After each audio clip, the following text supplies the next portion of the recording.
السلام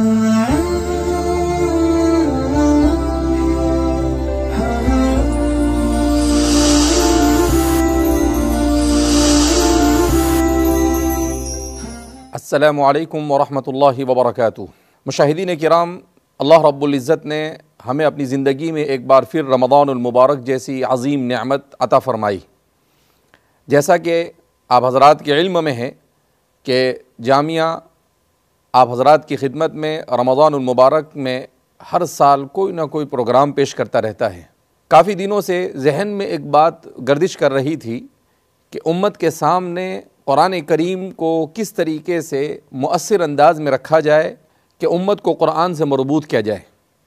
ہم جس دور سے گزر رہے ہیں یہ فتنوں کا دور ہے، اور جیسے جیسے دن گزرتے جا رہے ہیں فتنوں میں اضافہ ہوتا چلا جا رہا ہے، فتنوں میں شدت پیدا ہوتی چلی جا رہی ہے۔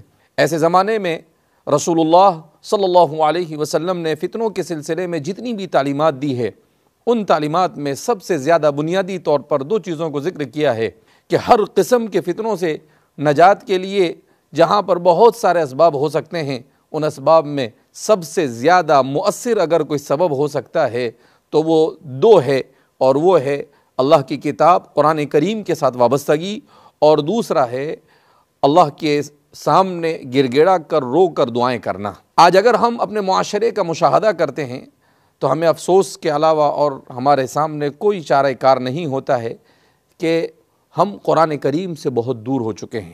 ہمارا معاشرہ اس وقت اس کیفیت سے گزر رہا ہے کہ معاشرے کا بڑا حصہ 90% سے زیادہ بھی کہہ دیا جائے تو مبالغہ نہیں ہوگا، جو قرآن کریم سے دوری اختیار کر چکا ہے۔ نہ ہم میں قرآن کریم کی تلاوت کا شوق اور جذبہ ہے، نہ ہم میں قرآن کریم کو سمجھنے کا شوق اور جذبہ ہے، اور نہ ہی ہم میں قرآن کریم پر ایمان میں پختگی ہے، نہ قرآن کا آفاقی پیغام انسانیت تک پہنچانے کا کوئی جذبہ ہے۔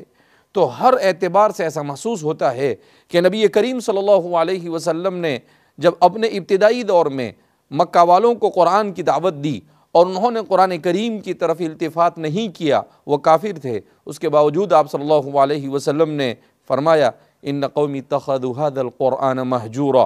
حضور نے شکایت کی اللہ رب العزت سے کہ اللہ میری قوم نے قرآن کریم کو ترک کر دیا ہے۔ اللہ کے رسول صلی اللہ علیہ وسلم جب باوجود کہ آپ کی وہ امت جو امت دعوت تھی اور اسی کے ساتھ ساتھ اس امت نے ابھی تک قرآن کریم کو قبول نہیں کیا تھا، ابھی ایمان نہیں لائے تھے، ان کی جب شکایت کی تو اب اگر ہم مومن ہو کر بھی قرآن کریم سے وابستگی اختیار نہ کریں تو اللہ کے رسول صلی اللہ علیہ وسلم کو کتنی تکلیف ہوگی۔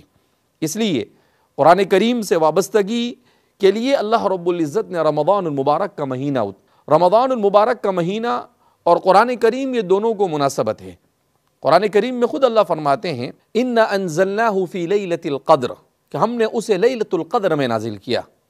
قرآن کریم کا نزول 3 مرتبہ ہوا، ایک مرتبہ لوح محفوظ پر یکبارگی ہوا، پھر اس کے بعد لوح محفوظ سے بیت معمور کے اوپر یکبارگی ہوا، اور اس کے بعد بیت معمور سے رسول اللہ صلی اللہ علیہ وسلم کی ذات اقدس پر آہستہ آہستہ قرآن کریم 23 سال کے عرصے میں نازل ہوا۔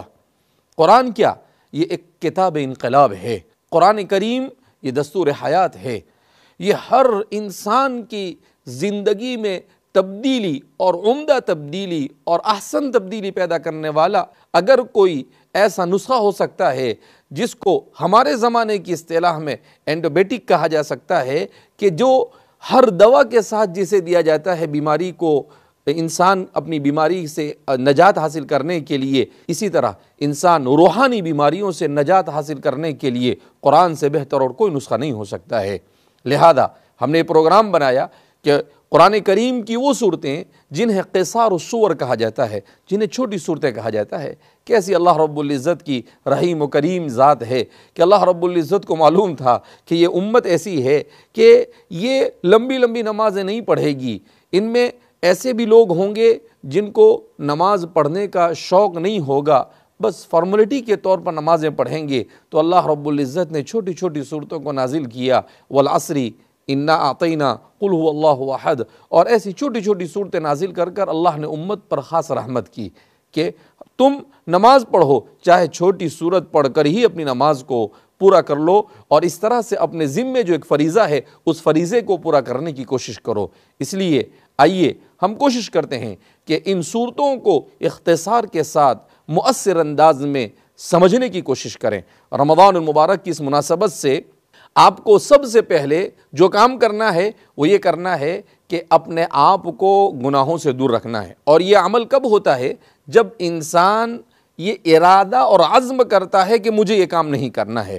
لہذا اس بنا پر اس عزم کے ساتھ اپنے رمضان کو ایک انقلابی رمضان بنانے کی کوشش کریں، اور اسی کے ساتھ ساتھ دوسرا سب سے بڑا عمل کہ آپ قرآن کریم کی تلاوت سے وابستہ ہو جائے۔ ایک طبقہ ایسا ہے جو یہ کہتا ہے کہ قرآن کریم کو ایسے ہی بغیر سمجھے پڑھنے سے کیا ہوتا ہے۔ قرآن کریم کو سمجھ کر پڑھنا یہ بھی برکت سے خالی نہیں، اور اگر اسے سمجھ کر پڑھا جائے تو نور علی نور، اس سے بڑھ کر تو اور کچھ بھی نہیں ہو سکتا ہے۔ مگر یہ بہانہ بنا کر کہ اسے سمجھا نہیں جا رہا ہے اور اسے طوطے کی طرح اس طرح سے کیسے رٹا جائے، نہیں۔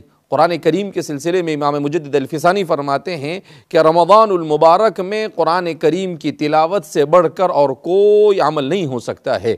اسی لیے ہمارے سلف صالحین میں کوئی 60 مرتبہ، کوئی 70 مرتبہ، کوئی 50 مرتبہ، کوئی 30 مرتبہ، اور کم از کم پڑھنے والے بھی 10 مرتبہ قرآن کریم کو رمضان مبارک میں پڑھا کرتے تھے۔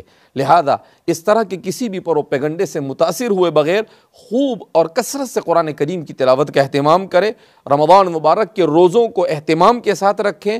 ہمارے لوگ گٹکا کھانے کی عادت، بیڑی پینے کی عادت اور بہت ساری غلط عادتوں کی وجہ سے روزے کو چھوٹے چھوٹے بہانے بنا کر چھوڑتے ہیں۔ اللہ رب العزت دل کی کیفیتوں کو اور انسان کے ذہن و دماغ میں چلنے والے خیالات کو سب کو جانتا ہے۔ ہم اللہ رب العزت کو دھوکہ نہیں دے سکتے ہیں، لہذا روزوں کا اہتمام کریں۔ تراویح کو شروع میں اہتمام کے ساتھ پڑھتے ہیں اور 2-4 دن کے بعد پھر ہمارے نوجوانوں کی بڑی جماعت اور مسلمانوں کی بڑی جماعت ایسی ہوتی ہے کہ وہ تراویح سے بھی دور ہو جاتی ہے۔ اللہ رب العزت آپ حضرات کو اور ہم سب کو رمضان مبارک کو عبادت کے ساتھ گزارنے کی توفیق مرحمت فرمائے۔ تو آئیے ہم اپنے اس پروگرام میں شروع کرتے ہیں۔ پہلے سورہ فاتحہ کو سمجھیں گے اور پھر اس کے بعد چھوٹی چھوٹی سورتوں کو جس کو نماز میں پڑھا جاتا ہے، تاکہ جب ہم پڑھیں تو ہمیں یہ فیل ہو، ہمیں یہ محسوس ہو کہ ہم اللہ کی کتاب کو پڑھ رہے ہیں اور اللہ سے مخاطب ہیں۔ اس لیے کہ اللہ کے رسول صلی اللہ علیہ وسلم کا ارشاد ہے کہ قرآن کریم کو پڑھنا کأنہ یناجی ربہ، گویا کہ وہ اللہ سے مناجات کرتا ہے۔ اس سے بڑھ کر اور کیا ہو سکتا ہے؟ اور اس کا لطف کب محسوس ہوگا؟ جب ہم اسے سمجھیں گے۔ تو اللہ رب العزت ہمیں توفیق مرحمت فرمائے کہ ہم قرآن کریم کو اچھی طرح سے سمجھنے اور سمجھانے کے اس پروگرام کو کامیابی کے ساتھ آگے بڑھائے، اور اللہ رب العزت کو راضی کرنے کی بھرپور کوشش کریں۔ اللہ رب العزت ہم سب سے راضی ہو جائے، ایسے اعمال کی توفیق مرحمت فرمائے۔ والسلام علیکم ورحمۃ اللہ وبرکاتہ۔